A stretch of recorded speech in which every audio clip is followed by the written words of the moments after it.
Hoje, justamente, temos a participação mais do que hiper ultra especial do Lívio Ribeiro. Como vocês sabem, o Lívio é nosso economista aqui, e mais do que isso, na nossa visão, ele é um sábio dos mundos aqui econômicos, né? Nesse momento que a gente está vivendo, hoje acho que não tinha dia melhor para a gente escolher para ter a reunião de cenário com o Lívio.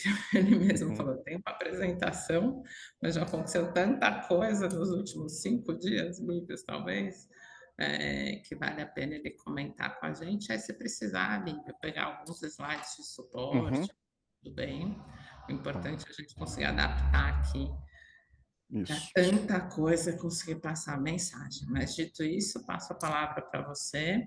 E aí, como sempre, pessoal, interajam, né? Coloquem as perguntas no chat, ou nos interrompam, né, Lívia? O bate-papo é Isso. sempre muito melhor. A ideia é exatamente que a gente faça uma coisa mais tão leve quanto possível nesse adiantado do ano, né? Porque eu sei que tá todo mundo. Foi um ano difícil, tem ficado mais difícil nas últimas semanas, e a ideia da gente hoje aqui é tentar dar um apanhado dos temas atuais e de como a gente vê, pelo menos como eu vejo, alguns dos riscos prospectivos. Bom, primeiro, bom dia para todo mundo. Já comecei falando antes de dar bom dia, desculpa. É sempre um prazer estar com vocês. Qual é a ideia, tá, gente? Eu queria fazer. Eu tinha comentado com o Chica, a gente tinha uma apresentação, mas eu não acho que vai ser produtivo a gente fazer uma apresentação dessa vez. Porque tem muita coisa mudando, tem muito detalhe, e dessa vez, de fato, a gente teria que descer muito aos específicos. Eu acho que vai ser muito melhor para a gente ter uma discussão mais aberta, que eu dê um panorama geral, e a partir desse panorama geral a gente vai colocando questões. Hoje eu preciso da interação de vocês, tá? Eu acho que é importante que a gente troque hoje, ao invés de ser uma coisa talvez excessivamente professoral, como acaba sendo uma apresentação. Tá? Eu queria falar de alguns temas internacional e depois eu trago para a discussão de Brasil, tá? Internacional eu vou dividir em três blocos. A gente vai falar do ambiente geral, tá? A gente vai falar de Estados Unidos, de Europa e de China. E aí, com isso, a gente fecha o bloco internacional e cria as condições para um debate mais fundamentado da economia brasileira, né? Qual é o ponto no mundo, de maneira geral? A gente está num momento agora que é um momento de transição. Esse momento de transição, ele tem uma característica que já era anterior e tem uma característica nova. A característica anterior é que você tinha, durante 2024, está tendo ainda durante 2024, o início de um processo de flexibilização monetária no mundo desenvolvido, em paralelo a alguns países emergentes começando a subir juros de novo. Então, você teve, em 2024, um descasamento dos ciclos monetários entre desenvolvidos e emergentes. Tem uma característica desse processo que acontece praticamente em todos os lugares no mundo, que as inflações elas estão operando em duas velocidades. A gente tem o headline, acima dele a gente tem a inflação de serviços, abaixo dele a gente tem a inflação de bens industriais, tá? De bens de maneira geral, especificamente bens industriais. Se você olhar a carinha da inflação nos Estados Unidos, na Europa, no Brasil, no México, na Austrália, no Chile, você vai ter exatamente essa cara que eu acabei de citar. O único lugar relevante onde isso não é verdade é a China, e a gente vai discutir por quê daqui a pouquinho. Por que que esse meu comentário importa? Porque, como você tem inflações andando em velocidades distintas, é razoável que se tenha uma dúvida em termos de gestão monetária sobre onde você tem que mirar. Se é no headline, se é ou se é, por exemplo, na parcela mais inercial da inflação, que tipicamente está ligada a serviços. A inflação de serviços está alta no mundo porque os mercados de trabalho no mundo inteiro estão apertados. Vale para o Brasil, vale para a Europa, vale para os Estados Unidos, vale para basicamente todos os lugares que eu citei antes. Isso tem questões que são um pouco conjunturais, específicas ou idiosincráticas de cada um dos países, mas tem um pano de fundo que é geral, que é uma combinação de mudanças no mercado de trabalho que ocorrem no pós-pandemia. O mundo laboral, depois de 2020, é muito diferente do mundo laboral pré-2020. Seja porque as formas de trabalho mudaram, né? Essa reunião híbrida, há 5, 6 anos atrás, híbrida não, né? Totalmente virtual, ela não estaria ocorrendo. Então, as formas de trabalhar, de oferta de trabalho, elas mudaram. Você tem hoje regimes que não são presenciais e que, inclusive, não são presenciais dentro do mesmo país onde você trabalha, tá? É o Anywhere Labor, que o pessoal está chamando hoje em dia. E você tem uma discussão, que é uma discussão paralela a essa, que é a discussão de, olha, o mundo entendeu na pandemia que dar estímulo aos trabalhadores, às famílias, via transferências de renda, via quaisquer tipos de apoio à renda disponível, é algo bom. E depois da pandemia, você diminui isso, mas você não volta ao nível anterior. Então, as políticas fiscais, elas são mais ativas no mundo, tá?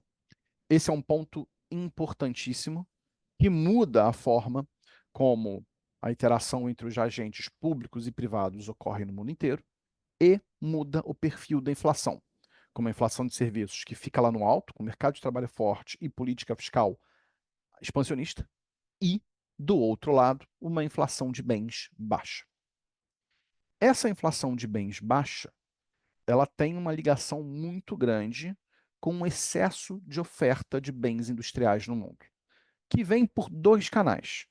O primeiro é que a demanda por bens diminuiu recentemente. Você volta a demandar mais relativamente serviços, até por causa da estrutura, do tipo de despesa que tipicamente os governos têm, eles tendem a demandar mais serviços do que bens, e o tipo de renda que está na mão das famílias, que acabam demandando mais serviços na margem do que bens industriais. E tem o outro lado da história, que foi a China não ajustando a sua produção a essa realidade de demanda mais baixa. Então você tem sobreoferta, porque a oferta não ajustou tanto, principalmente a chinesa, e porque a demanda é menor, né? A gente sai desse mundo para um mundo agora, a partir de 2025, onde nós temos dúvidas muito importantes nos dois vetores que eu citei agora, em serviços e em bens. Começando por bens. Guerra comercial, taxações de Trump, fragmentação do comércio global, enorme incerteza a respeito das retaliações e se isso será uma reação em cadeia ou não. No meu cenário central, a guerra comercial é uma reação em cadeia e você vai começar a espalhar tarifas por todo o mundo, de todos contra todos, né? É um cenário que é muito ruim para a inflação de bens industriais. Em paralelo a isso, políticas fiscais que estão diminuindo o ritmo, mas não tanto. Então, o pouso da inflação de serviços é lento, né?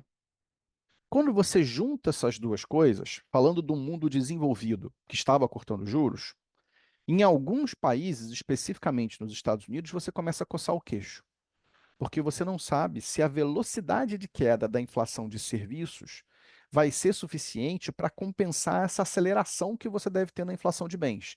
E, portanto, os bancos centrais, especificamente o Fed nesse momento, olha para a inflação para frente e vê riscos de que ela não pouse tão rápido. Na Europa a história é um pouquinho diferente, daqui a pouco a gente fala dela. E nos emergentes, que já estavam subindo juros, a gente tem um cenário em que as taxas de câmbio estão depreciando, porque é um dólar forte no mundo. A gente tem o risco de fragmentação comercial e a gente tem um pouso das políticas fiscais que também é lento.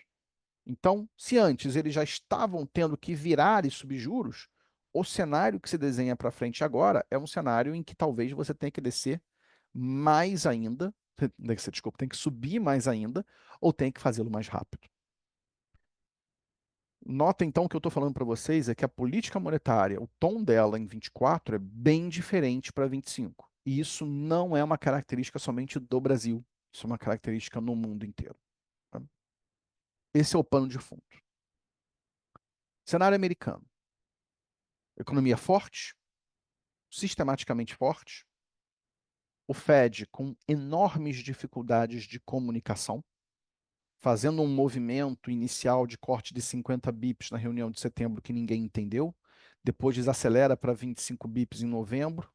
A razão para que isso tenha ocorrido é muito difícil de explicar. Tipo, sinceramente, eu não conheço ninguém que tenha conseguido de fato entender isso. As pessoas podem até racionalizar isso, mas entendê-las não conseguem.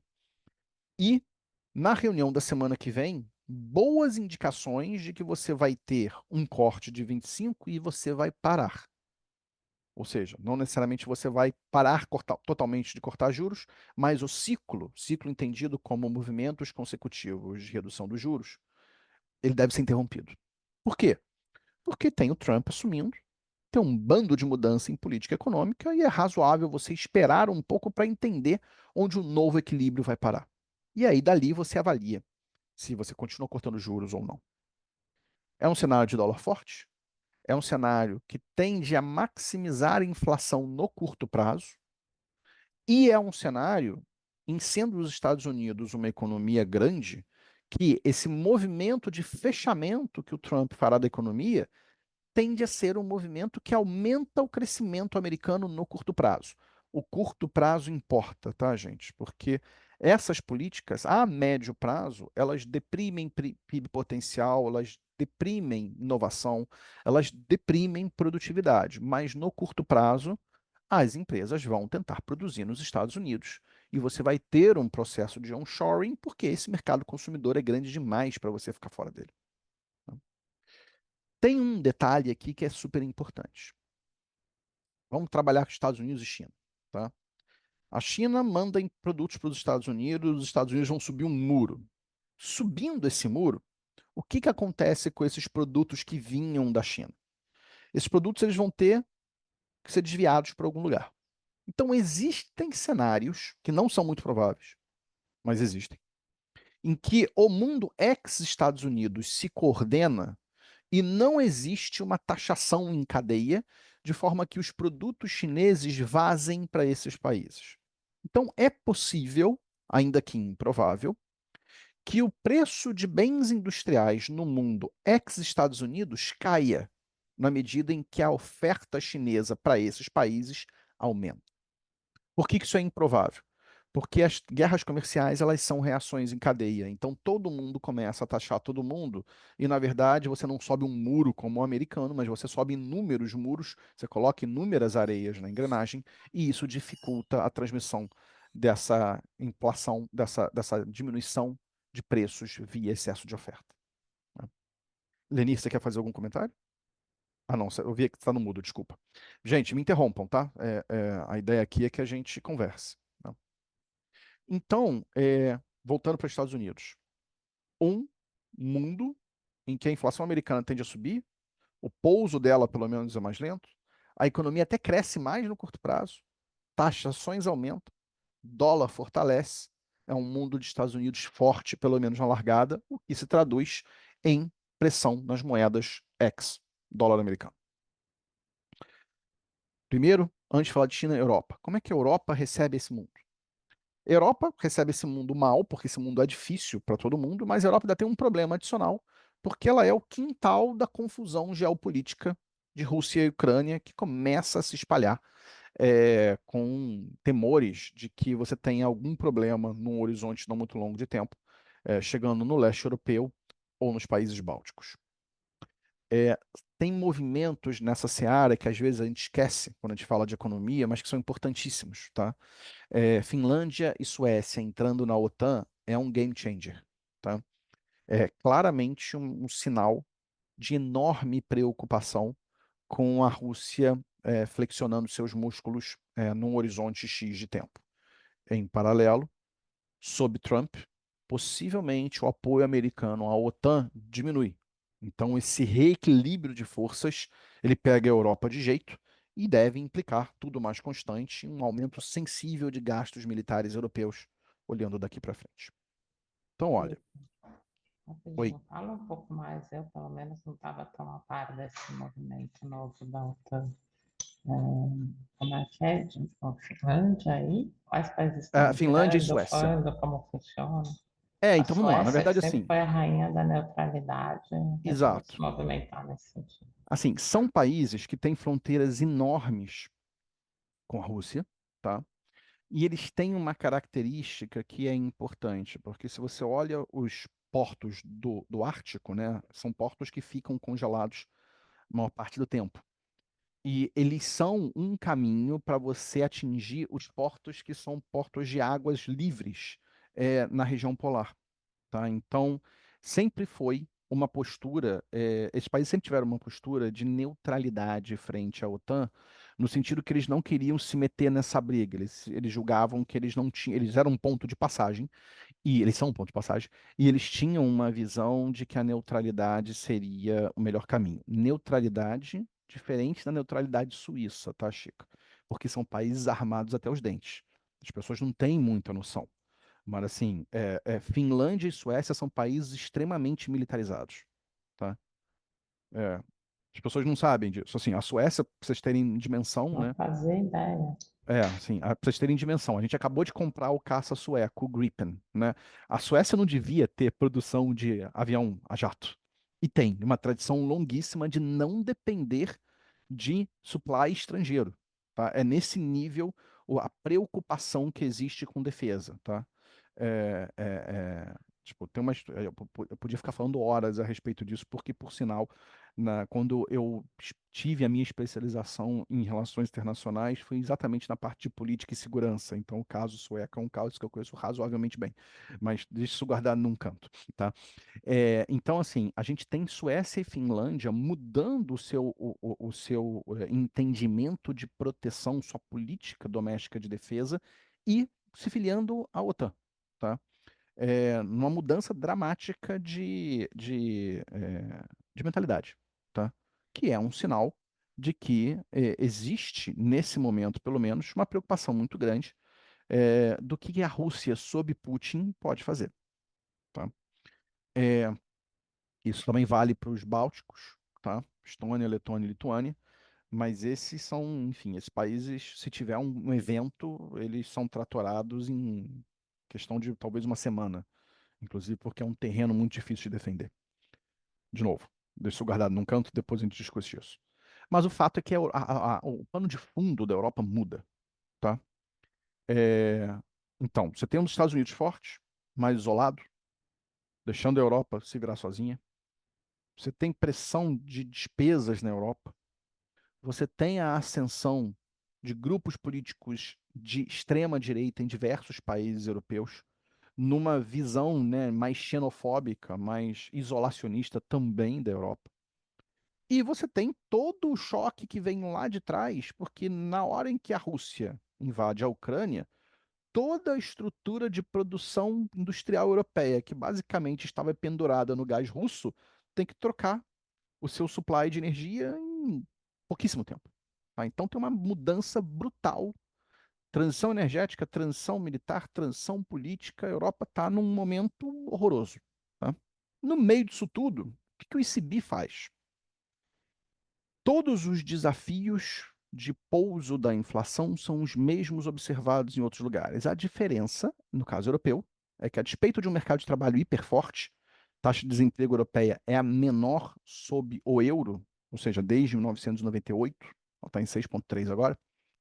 A gente tem uma economia que está sofrendo, porque afinal está tomando pancada de todos os lados. Então, isso está permitindo uma convergência inflacionária mais rápida, inclusive mais rápida do que o ECB imaginava. Ele teve uma mudança de tom importante na sua última reunião de outubro, onde ele sugere um ciclo de afrouxamento monetário e verbalmente fez uma mudança de cenário, indicando que a convergência da inflação que se daria ao longo de 2025, ela se dará possivelmente no primeiro semestre de 25. Daqui a literalmente 25 minutos a gente tem a decisão de política monetária do ECB de dezembro, e ela vem acompanhada da atualização do cenário europeu. Essa atualização deve mostrar um PIB mais baixo e uma inflação chegando na meta de 2%, possivelmente entre o segundo e o terceiro tri do ano que vem. E aí a Europa vai cortando os juros. Será que o fortalecimento do dólar coloca um limite para o euro, coloca um limite para corte de juros, porque o euro enfraqueceria muito rápido nesse cenário? Tem alguns analistas que defendem isso, eu particularmente acho que não. Acho que a ideia de você ter um euro fraco nesse momento, inclusive, é uma forma de você se defender da guerra comercial que virá, da guerra tarifária que virá.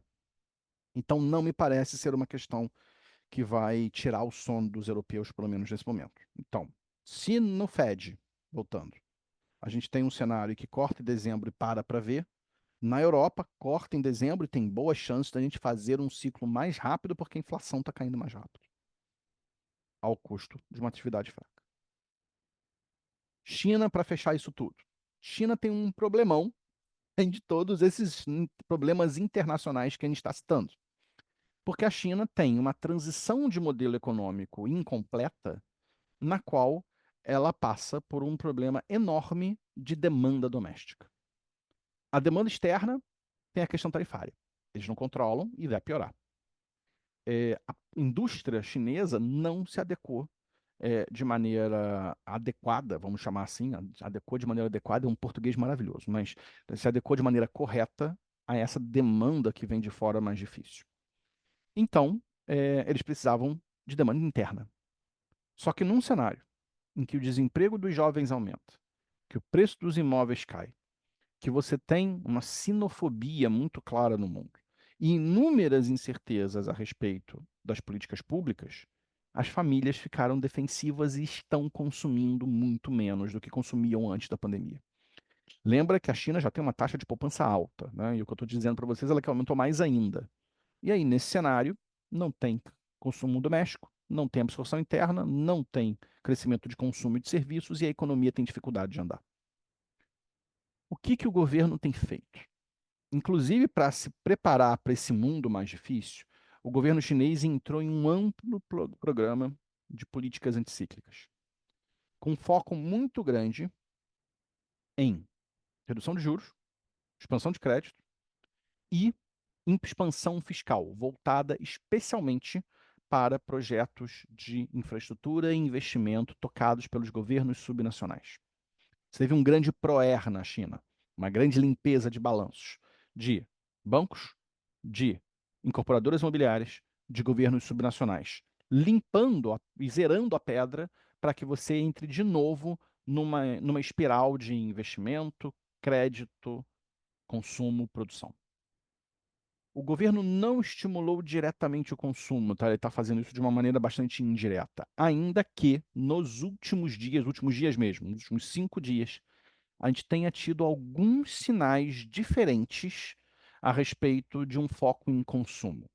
Especificamente, a gente teve uma reunião do Politburo, que é o órgão político, não é o máximo, é o segundo, tá? O máximo é o Standing Committee, que são 7 pessoas, o Politburo são 24 pessoas. E nessa reunião, o Politburo diz de maneira muito objetiva que em 2025 você terá a política monetária moderadamente ativa. A última vez que você usou esse palavreado foi na crise financeira de 2008, 2009. Que você terá política fiscal proativa e que você terá estímulos relevantes ao consumo.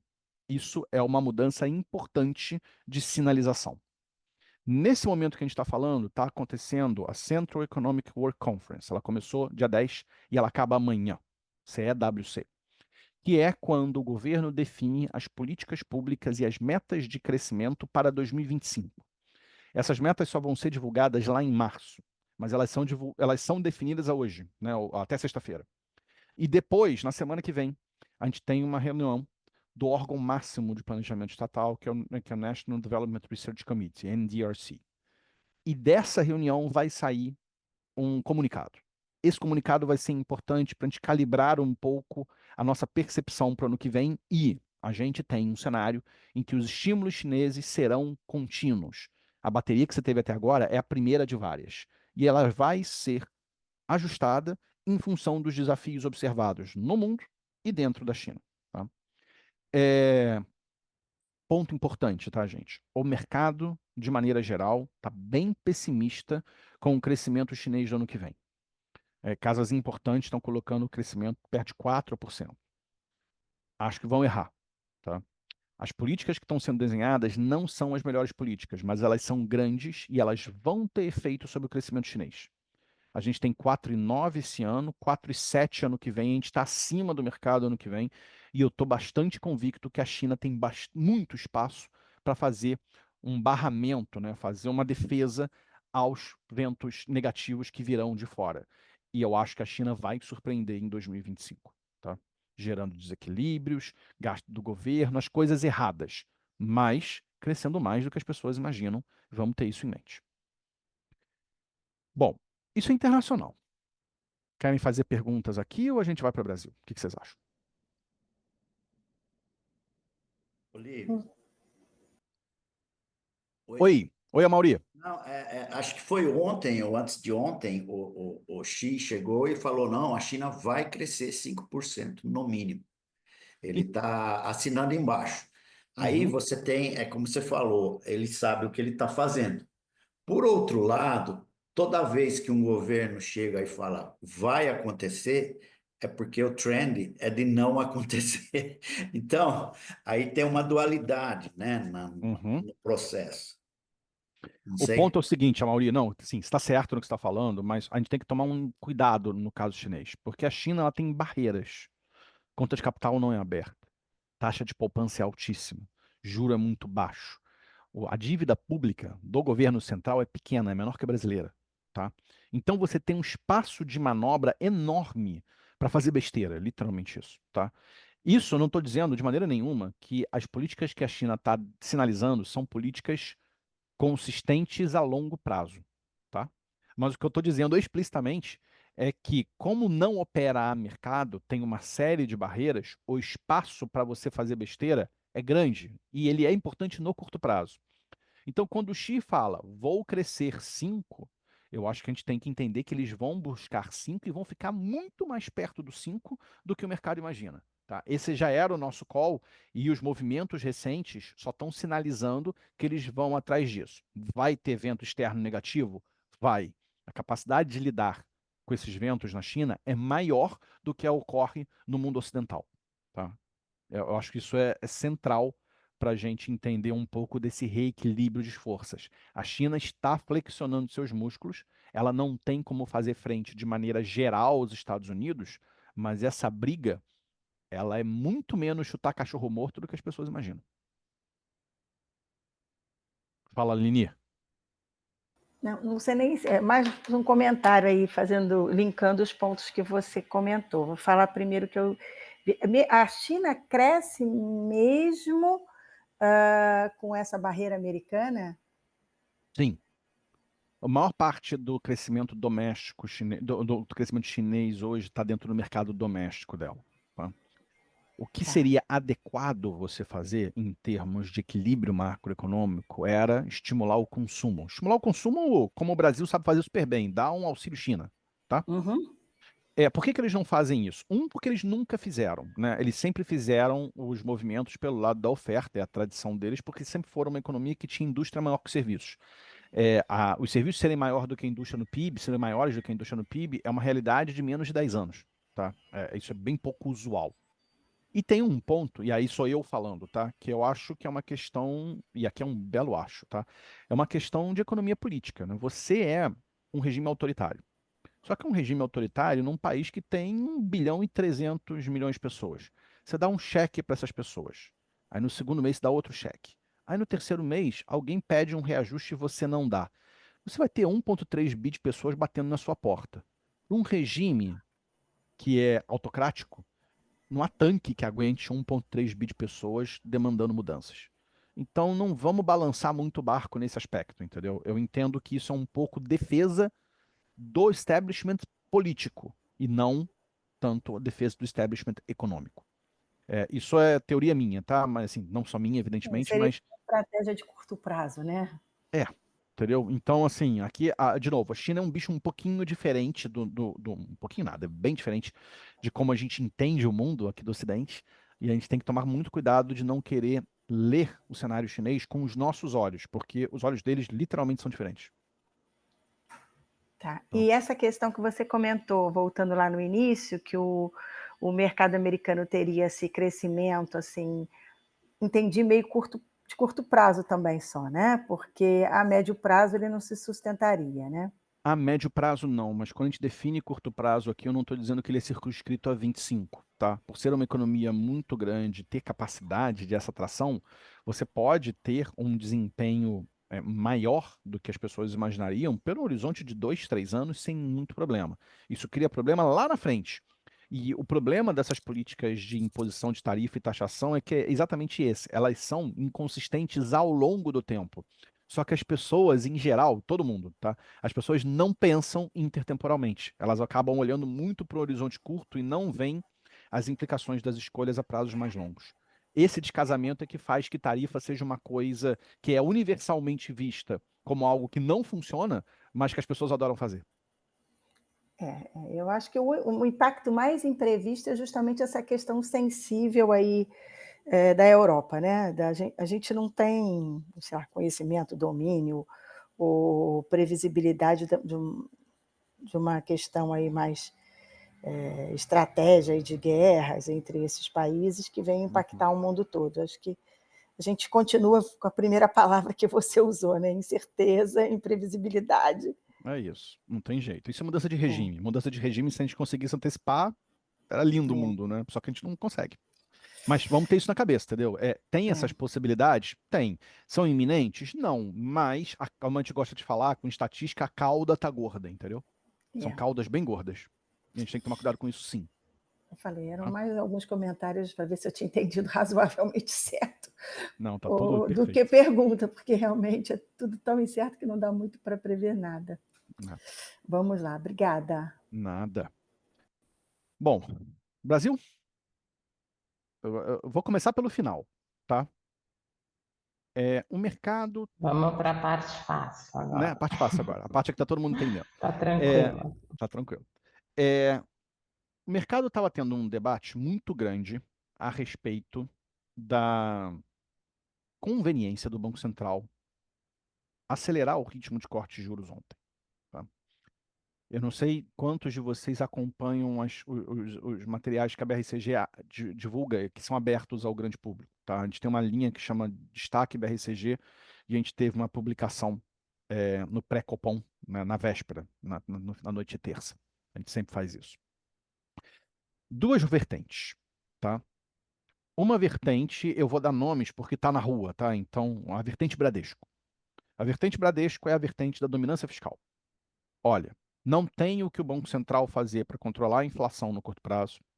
Subir juro vai gerar uma explosão da dívida. Essa explosão da dívida vai piorar a perspectiva de avaliação do mercado a respeito da sustentabilidade fiscal. Isso vai gerar um descolamento de expectativas de inflação, vai gerar um descolamento de expectativas de juros, vai retroalimentar um processo, vai fazer o câmbio andar e subir juros vai gerar mais inflação. Portanto, não suba, vá devagar. Nota que é um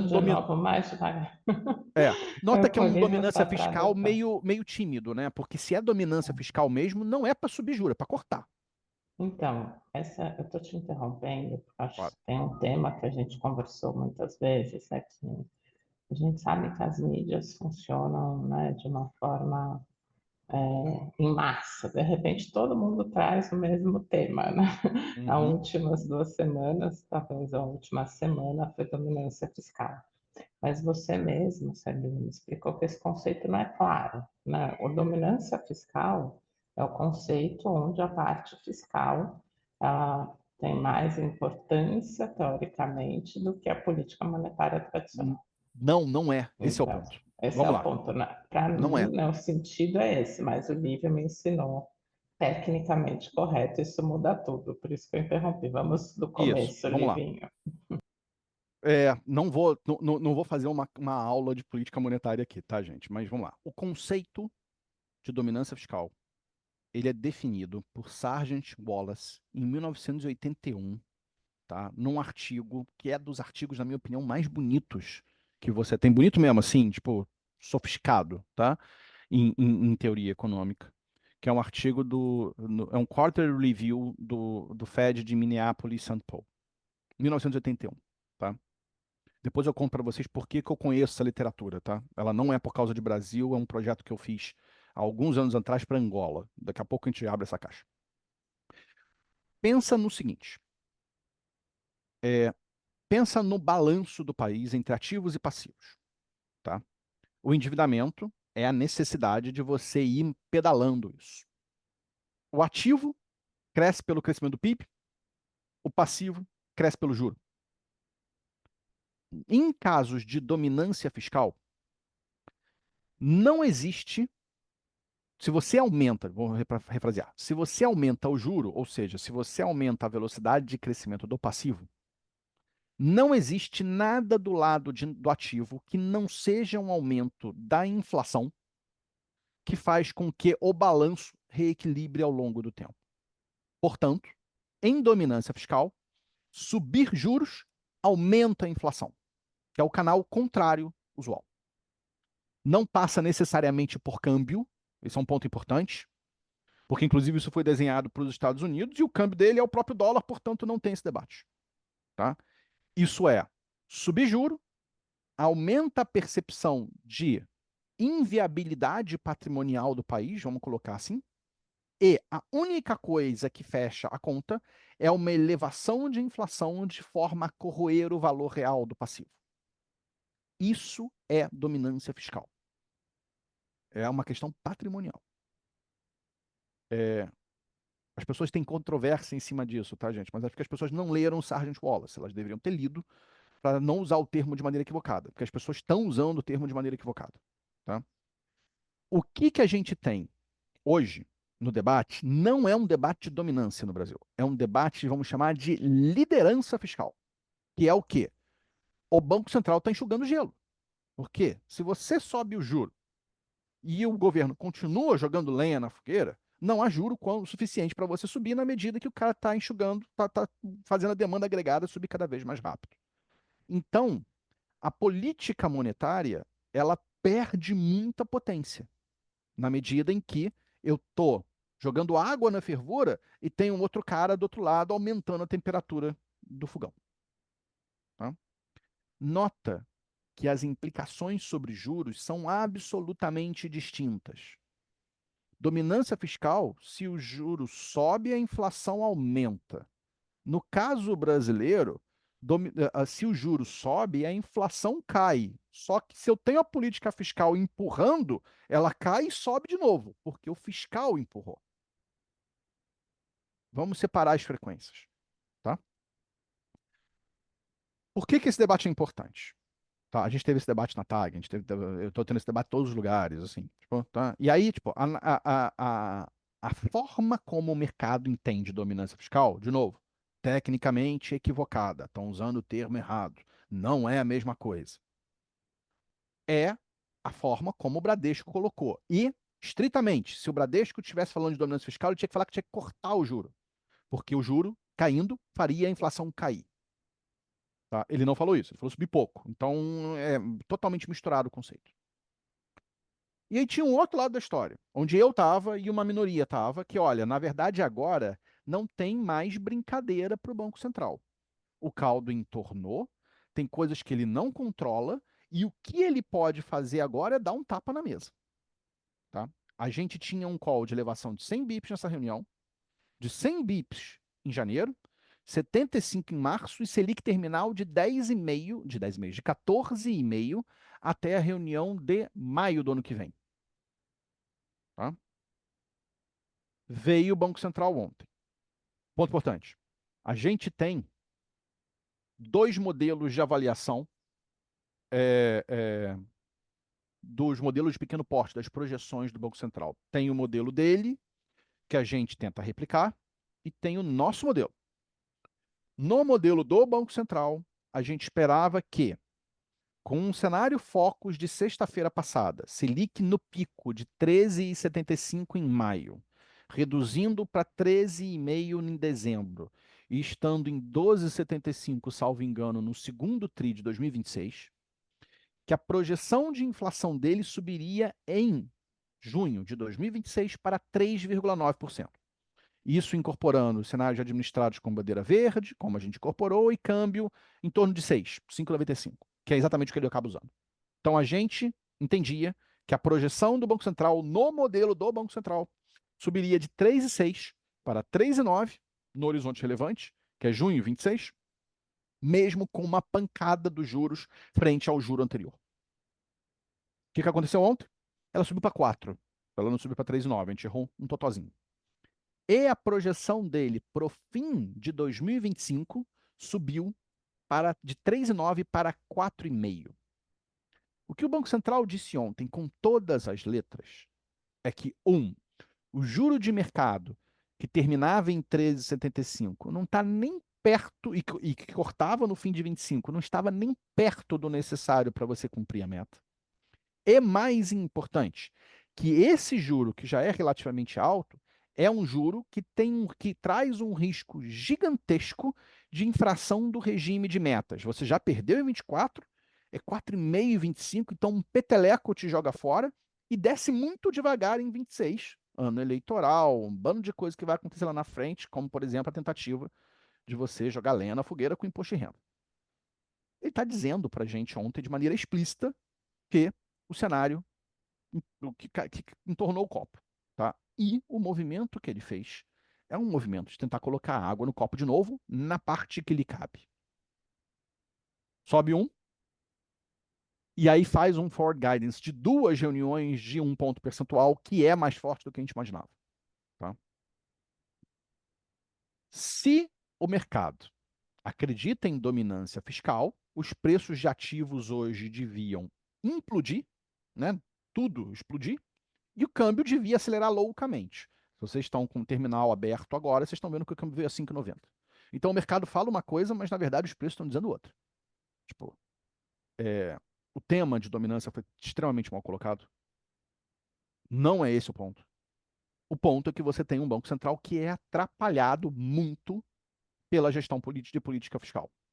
Opção 1. Que pena, eu não posso fazer nada. Isso levaria a uma piora sensível de expectativas, de projeções do cenário inflacionário e levaria a um completo descontrole do cenário macroeconômico brasileiro. Ou, olha, vocês estão fazendo besteira, eu vou ter que fazer do meu lado. Que é o que ele fez hoje, o que ele fez ontem, tá?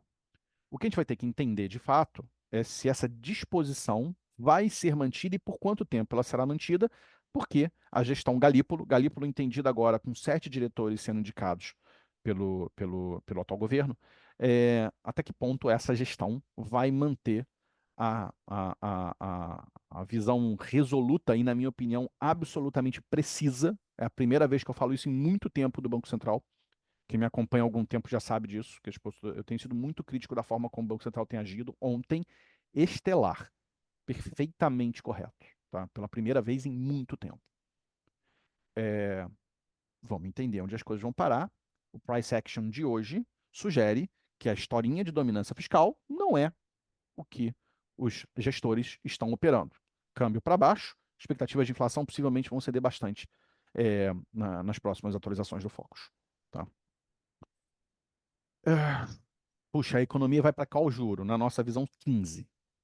Tá? Chegando até junho do ano que vem. 100, mais 2 de 100, uma de 50 e uma de 25. Tá? É um juro altíssimo? É um juro altíssimo. Vai quebrar a economia? Não vai quebrar a economia, mas para botar as coisas no trilho, você tem que gerar restrição. Tá? Esse é o ponto. Mercado de trabalho hiper apertado. Hoje, a taxa de desemprego brasileira abaixo de qualquer estimativa do que é a taxa natural. Tá? Inflação acelerando. Composição piorando. Expectativas andando. Projeções andando. Ou você coloca no trilho, ou esquece. Então, eu entendo que o Banco Central fez um movimento de colocar as coisas no trilho, e vai ser difícil, vai gerar dor, vai, mas às vezes a gente tem que tomar remédios amargos, e é exatamente o que está acontecendo agora. Fala, Chica.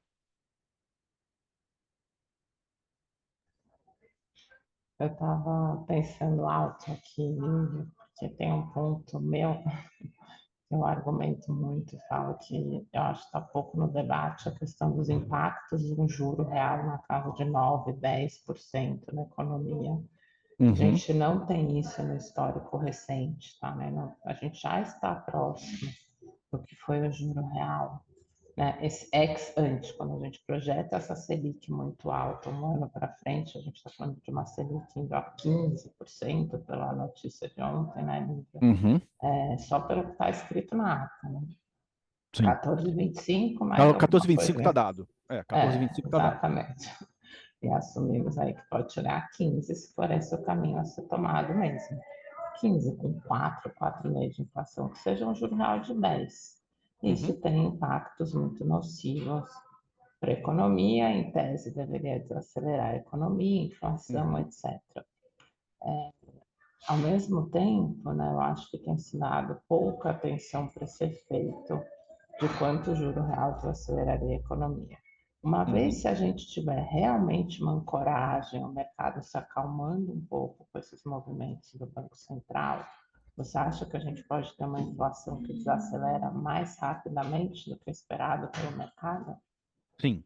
Ou De maneira mais bem intensamente, não digo nem rápida, porque a mais gente sabe que é intensamente, sim. feito. Assim, a dúvida, na verdade, para a resposta para a tua pergunta passa pelo contra-ataque da política fiscal. É literalmente isso, tá?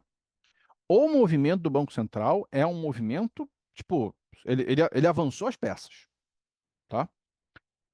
A potência da política monetária reduziu, né? A gente já conversou isso algumas vezes. O Banco Central tem uma visão excessivamente benigna da potência do que ele faz, tá? Ele tem sistematicamente errado a inflação para baixo, né?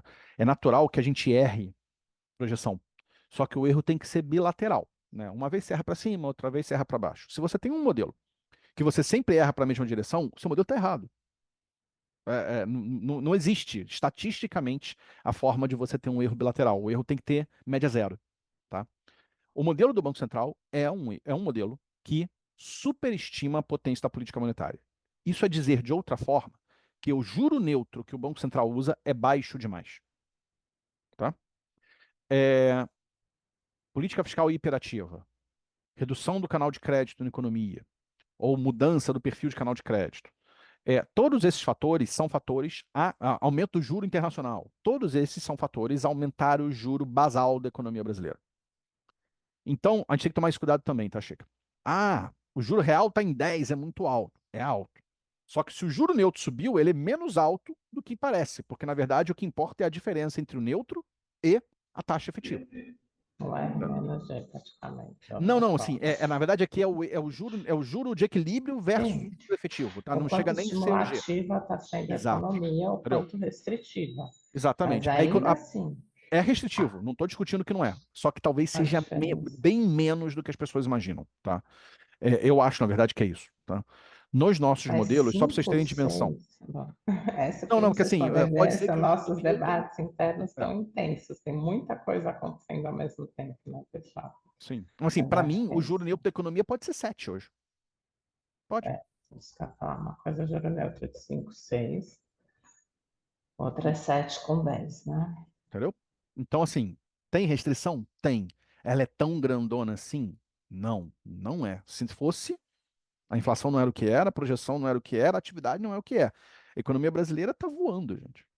O mercado de trabalho está Pois é. voando. Tipo, são todas as evidências de sobreaquecimento. Pô, é um fato. Entendeu? Não adianta. Então, vai ter que gerar restrição e tem que dar uma pancada no juro. Não é deixar o juro nesse patamar para sempre, tá? Só para deixar isso claro. Mas você vai precisar fazer uma corcova. Não, não temos muita saída, tá? Então, assim, vai ser doído, vai. O Banco Central precisa se mostrar resoluto, pelo menos nesse momento se mostrou. Ele tem que manter isso, é um debate. E o fiscal tem que não contra-atacar, o que também é um debate, tá? Então a gente vai ter isso tranquilo, né? Porque o mundo tá fácil, né? Não tem nada acontecendo lá fora, então a gente vai ter uns próximos meses que são meses delicados, tá? Mas eu hoje me sinto muito melhor do que eu me sentia ontem. Anteontem, né? Porque ontem de noite eu já tava melhor, assim, por mais estranho que isso pareça, tá? O que me preocupa é o senso de descontrole no debate. A gente ficar discutindo temas exóticos, E um tom que aparecia em muitos analistas de tipo, puxa, não tem mais o que fazer, deu errado, deixa pra lá. Essa postura não pode ser a do Banco Central. O Banco Central tem que ser o adulto da sala. E ontem, pela primeira vez em muito tempo, eu acho que ele foi. O que me deixa bem impressionado. Tá? Otimista é exagerado, mas bem impressionado. Tá? Olívio, Fala, Mauri. eu acho que isso aí explica um pouco como você falou, bom, e apesar do 1%, o dólar está caindo, muito provavelmente as taxas, óbvio que ela tem que subir tecnicamente, mas não dá para dizer que existe aí dois componentes, um psicológico e um técnico, onde você diz, olha, a coisa está feia, mas agora eu acredito. E isso tem um valor, talvez, maior do que o lado técnico. Porque o técnico é dado, é sabido. Agora, o que existia antes, é como você falou, pô, eu estou muito melhor a partir de ontem à noite do que eu estava. Uhum. Quantos por cento vale isso de juros? Hum. Entendeu? De reação do mercado. O que você falou, eu acho que é o que está na cabeça. E então, assim, talvez eu não sei se existe isso, tá, em política econômica, mas esse Uhum. lado, vamos dizer, psicológico, o sentimento, a sensação, a predisposição para aceitar ou não determinadas coisas, ela Uhum. muda muito a partir de determinados atos, que apesar de serem ruins, entre aspas, tecnicamente, mas é uma necessidade, ele resolve a parte, como que diz, A expectativa. parte da expectativa. Na verdade, o que você está E, falando é o seguinte: na verdade, o que você está falando está dentro da atuação do Banco Central, tá? Só que a gente não chama em política monetária de componente psicológico. A gente chama de parcela esperada de inflação. hum, Eu vou te dar um exemplo extremo. Suponha que um banco central é perfeitamente crível. Todo mundo acredita 100% das vezes de que ele fará o necessário para colocar a inflação na meta. Olha que coisa maluca. Esse Banco Central nunca precisa subir juros, ele só precisa existir. Porque todo mundo tem confiança plena nele, então ele não precisa fazer nada, ele só precisa aparecer. E esse Banco Central não sobe juros, porque ele não precisa. Por quê? Porque a componente olhando para frente, todo mundo tem certeza que a inflação vai estar na meta. Se a inflação vai estar na meta, se ela subiu agora, ela vai voltar. Não preciso fazer nada. É a tua componente psicológica. Tá? O que estava acontecendo no Brasil é que você tinha um absoluto descontrole do processo. Expectativas indo embora, câmbio indo embora, debate tomando caminhos completamente desprovidos de técnica, tá? E eu quero colocar desse jeito, tá? O mercado, as pessoas não têm obrigação de ter robustez teórica, inclusive gente hiper famosa, tá? Não, não é esse o ponto. A questão é que a gente começou a discutir temas que, cara, não se aplicam. É só isso, entendeu? Isso é um sinal de como o debate ficou sem limites, sem teto e sem chão. E aí alguém tem que botar a bola no chão de novo. O jogo é duro, tá? Carrinho da cintura para cima, vai doer, mas a gente estava discutindo, sabe-se Deus o quê. Eu acho que o movimento do Banco Central ontem foi essencial para evitar uma completa perda do debate, tá? Essencial. Agora, vai incomodar? Vai. Você vai ter que gerar restrição, gente. Não tem jeito, entendeu? Vamos ter isso na cabeça. A economia está além do ponto. Né? Muito além do ponto. Isso foi uma coisa que esse governo fez de maneira que era uma preocupação que se tinha na transição, né? Porque você inverteu o ciclo político. Tipicamente, você acelera loucamente na segunda metade do governo para chegar forte na eleição, e aí no próximo governo você ajeita. Esse governo começou dando impulso, que foi a PEC da transição. Entendeu? Então, depois teve precatório. E depois teve um pouco de impulso, não tão grande, mas também teve, com a questão do Rio Grande do Sul. E agora você já sinaliza um impulso em 2026 com a questão do imposto de renda. Quando é que acontece o ciclo político? Não tem, né? Tipo, você impulsiona no primeiro, impulsiona no segundo, impulsiona um pouquinho menos no terceiro e impulsiona no quarto. É impulso, impulso, impulso, impulso. Desequilibra. Não tem como. É o que a gente está vendo. entendeu? Então, isso não é dominância fiscal. Isso é o fiscal brigando com o monetário e diminuindo muito a potência da política monetária. Mas, se o juro sobe, a inflação não sobe, a inflação cai. É diferente. Entendeu? Vamos separar isso porque as pessoas estão usando os argumentos de maneira equivocada. Entendeu? Inclusive o Bradesco, tá? Na defesa dele do cenário.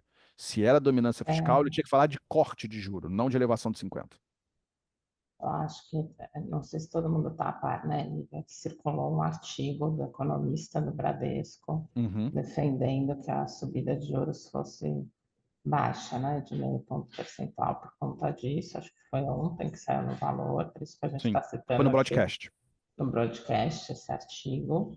E isso acendeu mais discussões nossas com tudo que está acontecendo em relação ao que seria melhor a ser feito agora.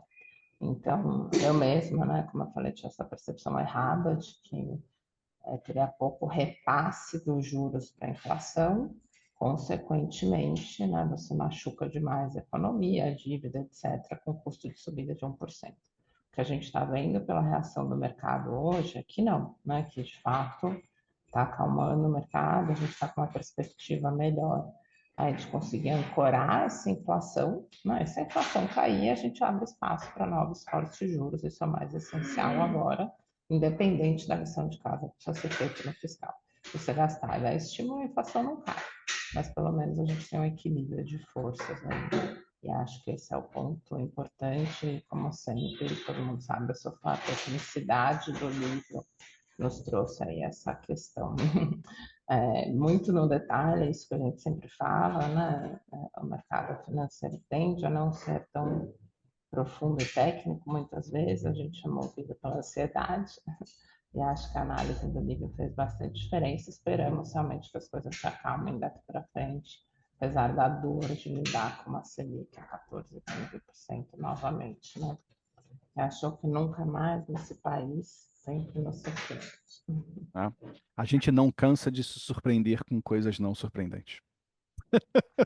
Ok. É verdade. Francisca, eu lembro agora do seu discurso, quando a gente estava com aquela taxa baixinha lá de 2, 3, lembra lá atrás? Não, agora vai dar. Ela estava tão. Ela ainda é muito, vou chamar, ingênua com esse mercado, vou usar até esse termo, viu?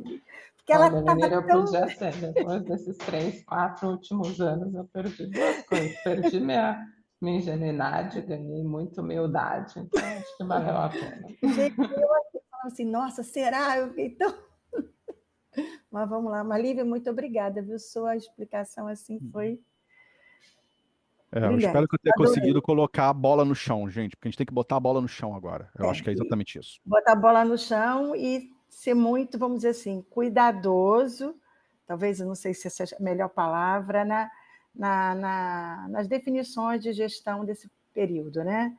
Ser conservador, cuidadoso e tentar preservar o máximo possível até que as coisas, vamos dizer assim, tenham um cenário mais previsível. Isso, tem que limpar um pouco a névoa que tem na frente. Tem névoa, entendeu? Tem névoa lá fora e aqui. A gente precisa limpar a névoa. Então, quando tem neblina na estrada, a gente anda mais devagar, né? É isso. É bem por aí. Olívio, Fala. nessa linha, e trazendo para a realidade, quando a gente vê hoje o Tesouro Direto, que eu acho que é uma grande tendência aí para todo mundo, eu nunca vi tanta migração para juro, a ponto do pessoal esquecer até os outros ativos. Mas, assim, tá se trocando, por exemplo, uma pré hoje, vamos falar um pouco mais curta aí, 28, 29, é, sinaliza aí hoje acho que 14,5, 14,30, algo assim. Uhum. E o IPCA mais 28, já bateu 7,60, mas vamos dizer que vai ficar entre 7 e 7,5 aí. Tá. Aí, teoricamente, dá para fazer essa conta direta, quer dizer, você teria que ter uma inflação de 7 para não pegar a Selic, o DI, entendeu? Porque ou vale a pena trocar esse seguro, entre aspas, pela inflação futura. Quer dizer, o povo não está acreditando que vai parar, apesar de se falar 4, 4,5, sabe, o Banco Central acerta, erra, está sempre otimista, achando que vai chegar lá e nunca chega, ou isso tipo assim, esse PCA mais, na realidade a gente está comprando um seguro e não uma taxa efetiva? Então, vamos lá. Deixa eu fazer o disclaimer de antemão. Se eu fosse bom nesse tipo de coisa, eu era gestor, eu não era economista. Tá? Então, isso é importante também para a gente. As Desculpa, frequências são desculpa. diferentes. Não, primeiro, que se essa minha teoria, primeiro, eu também não sou nenhum especialista e nem gestor e muito menos economista em renda fixa, tá? Então, primeiro, se isso que eu estou falando é pelo menos plausível, entende? Não, Eu não não, é plausível sim, a maioria, mas eu acho que o ponto é o seguinte: trazendo para a parte econômica, tá? Existe sim uma dúvida a respeito da contrarreação fiscal. Eu consigo te dizer, com 100% de certeza, que a política fiscal não vai jogar tudo pro alto e vamos que vamos porque a gente tem uma eleição para ganhar? Não, eu não consigo te dizer isso, tá? Então, nesse aspecto, ter um seguro, e aí vamos entender a B como um seguro, é bom, tá? Aí você tem outro debate, porque o seguro é bom, mas existe o prêmio que você paga por ele. E aí você pode ter seguro bom que é muito caro e, portanto, o custo-benefício dele não é bom. O que a gente tem que entender, e a gente deveria entender isso, é que de fato a gente pensa em seguro automotivo, a gente é o jovem homem de 20 a 24 anos. Esse cara paga seguro mais alto do que uma senhora de meia idade com 2 filhos. Por quê? Porque a chance dele dar uma pancada com o carro é muito maior. A gente é o jovem inconsequente. O preço do seguro é mais alto. Aí entender se o preço é excessivo ou não já entra num nível é, é, é, de debate, tá? Que eu acho que é mais fino de você fazer conta mesmo. Mas, meu Deus, é muito alto. Do que é alto, cara. Você é o moleque que vai pra night todo fim de semana. Você vai pagar mais caro, não tem o que fazer. Entendeu? Infelizmente é um fato, tá? Então, se a economia ganhar maturidade, vamos colocar desse jeito para fazer essa analogia, os prêmios serão menores. A maturidade se ganha com um debate de política pública que não é alucinado, com você ter todo mundo remando para o mesmo lado, ao invés de um estar puxando para um lado, outro para o outro. De você trazer isso para o debate de mercado, que é feito em bases mais sólidas, tá? De entender quais são as incertezas prospectivas e trabalhar em função delas, ao invés de panicar com elas, porque elas estão dadas, a gente não tem o que fazer. Entendeu? Isso é a aquisição de maturidade no debate. O movimento do Banco Central ontem mostra que pelo menos alguém, nesse momento, no setor público brasileiro, entendeu que, cara, peraí, vamos botar essa porcaria dessa bola no chão porque tá demais. Isso é bom, entendeu? Então, agora, se o movimento relativo dos prêmios vai dizer se é um ou outro, cara, sendo super honesto, você já me conhece há bastante tempo, você sabe que quando eu não sei, eu falo que eu não sei. Uhum. Tipo, eu não sei. Não sei mesmo, entendeu? Não tenho ideia. Legal, obrigado, Livio. Nada. Não te respondi, mas respondi, né? Não, não. Não, mas eu achei importante essa questão da comparação com o moleque. E, na realidade, nesse aspecto, infelizmente, pelo menos quando está esse governo aí, que a gente está muito mais para moleque do que para sênior. É isso. Entendeu? É um fato, então não adianta, a gente não vai fugir disso.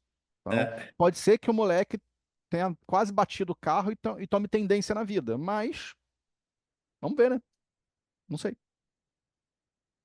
Realmente não sei. ok. Já, viu? Parei aqui, já até escrevi para aplicar um pouquinho mais em Selic do que NTNB. Sempre uma conclusão a gente É, tira ali, não adianta. Você tem que decidir, uai. Pois é, mas assim, é. você tá me colocando numa cadeira quente demais. Eu ia adicionar uma pimenta, Mauri, que a gente não sabe o que vai acontecer ainda, mas eu não sei se você viu ontem, saiu a resolução do CNPC falando que planos CDs também vão poder marcar NTNB na curva. Voltamos aí à era de 2002, onde os fundos podem marcar NTNB na curva. Saiu ontem à noite, né? Confesso que me surpreendi, começou a circular essa história na sexta-feira, mas enfim, né? Isso muda bastante coisa. Em tese, acredito eu que aumenta a demanda por NTNB. Então, acho que a gente tem que fazer um debate interno em cada fórum. Esse é um assunto muito polêmico, que eu estou fazendo de tudo para não entrar nos detalhes, mas se esse é um caminho, é uma coisa. Eu acredito que vai aumentar bastante a procura por NTNB. Porque imagina, um ativo, você faz um colchãozinho de inflação mais 7 numa prévia, realmente se torna um produto muito atrativo, né? Então, talvez nas NTNBs, se a gente olhar para esse olhar, tem um aumento de demanda pelos ativos. Por outro lado, eu acho que o carrego do CDI, nesse momento, é o que a gente falou, gente, R$1,10, seja 9, e eu também estou nessa linha com o nível, né? Eu acho que para a inflação disparar, como foi na era da Dilma, 7, 10%, era 10%, né? Essa é a diferença do que a gente está vivendo agora para o que a gente viveu no período de 15 e 16. A inflação foi 10%, né? Por isso que eu falo que era outro juro real, apesar da Selic também ter ido para 14,25, né? Se não me engano. Não sei se foi 14,75, não, foi 14,25, exatamente, acho que não foi para casa também que eles já colocaram o 14,25. A inflação era de 10, era outro juro real, né? Outra situação. Então, se não for para 10 a inflação, qualquer coisa perde do CDI, pessoal. Infelizmente, a gente tem que ser realista nesse momento, não por acaso estamos nas máximas históricas de caixa nos portfólios. Né? Nunca tivemos isso, LFT, sem risco nenhum e pagando a conta. Acho que são discussões individuais para a gente ter caso a caso. Essa questão da marcação na curva é um ponto que tem que ser muito bem refletido, inclusive sobre aspecto de riscos jurídicos, etc. Mas talvez a gente tenha uma corrida pelas NTNBs e aí não se mantenha esse patamar, apesar da pancada na Selic. Ok. É isso. Meus caros, eu vou precisar abandoná-los porque temos ECB e eu tenho que. Acabou agora, eu vou ter que ver o vídeo para ver o que eles aprontaram. Já sei que eles cortaram o juro 25 como esperado, mas eu tenho que entender o tom para a gente ver os próximos movimentos. Guardando seus comentários, Livinho. Quem quiser receber o flash do BRDC, é só falar e colher que vocês recebem automático também. Isso. Tá bom? Lívio, muito obrigada. Desculpe novamente pelo transtorno do começo da reunião com o link. Espero que tenha sido muito proveitoso a todos e voltamos a nos falar em breve. Isso. Até 25, possivelmente, né? Porque agora eu acho que até o fim do ano eu já não consigo falar com vocês, mas boas festas para todo mundo e estamos juntos ano que vem.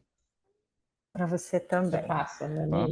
Muito obrigado, Lívio. Parabéns Obrigado, pela gente. apresentação, mais uma vez brilhante. Eu acho que perfeita para o momento e pelas flutuações que a gente tá vivendo, né? De curtíssimo prazo. Então, muito bom. Valeu, Maravilha. abração, boas festas também. Tchau, tchau. Obrigado, gente. Se Até cuidem, breve, tá? pessoal. Até mais. Tchau, Tchau, tchau. tchau.